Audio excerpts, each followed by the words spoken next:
Hey BookTube! So today I want to talk about The Host by Stephanie Meyer. I don't have the actual book with me right now because I just lent it to a friend, but this is the audiobook version. And in this video I'm going to be talking about the book, like the actual story, then the quality of the audiobook, and then the movie. So this is probably going to be a pretty long video, and I don't really feel like editing right now. So I first read The Host when it came out several years ago, and I was just blown away by how captivating the story was, and I really felt like the story really picks up the ball where Twilight drops it.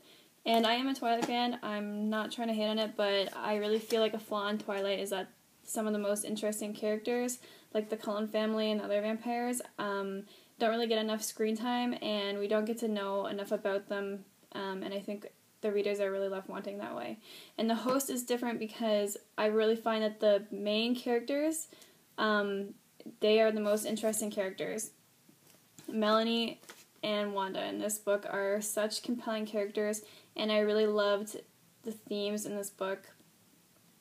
I thought that since it was from the point of view of Wanda, the alien who takes over Mel's body, made this book really unique, and that's really what drives the reader to find out what happens to them, because it's such a crazy situation that they're in.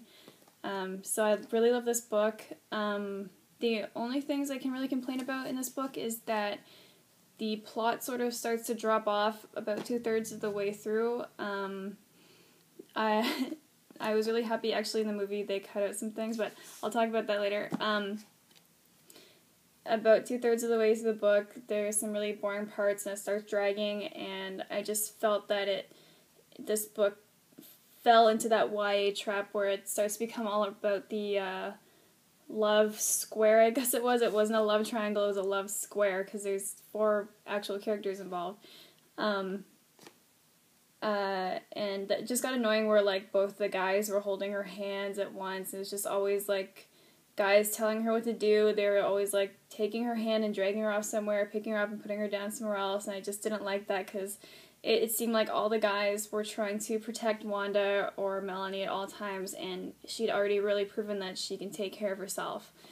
So that started to irritate me, but I really love the ending of the book, and that kind of makes up for that draggy third act. So anyway, the actual audiobook, I picked this up right before the movie came out because I wanted to reread this before I saw the movie, and I really hate this audiobook.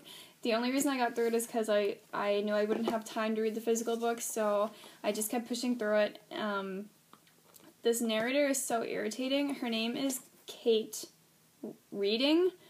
They say in the, like, when she's introduced, her name is Redding, but it's spelled R-E-A-D-I-N-G. And I'm pretty sure I've listened to another book by her before, but I couldn't find it online.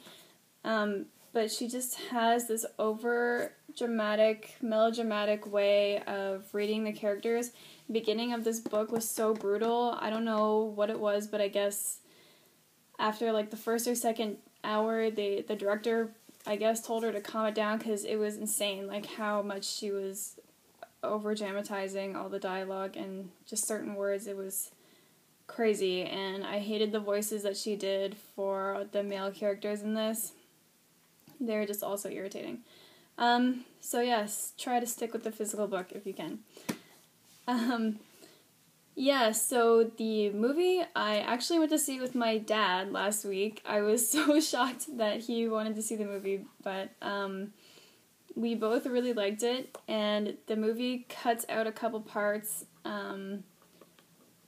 It's not really a spoiler because it has nothing to do with the plot, but it cut out the soccer scene, which I saw some other people complaining about, but I really hate that scene in the book. It's so awful. Like, I don't know why it just was so linear with the Twilight plot too, where Twilight has, like, the baseball scene, or I was like, why are they, this is the goofiest thing I've ever read in my life, but, and they cut out some other stuff. I don't want to put spoilers in this video. But overall, the movie, I really liked it. I really liked most of the cast, especially the main actress who played Melanie and the boy who played Jamie were just amazing, and The portrayal of Uncle Jeb was so perfect. It was exactly how I pictured him in the book. It was so good. I didn't really like the actor who played Jared. His performance was a little lackluster for me, as handsome as he was.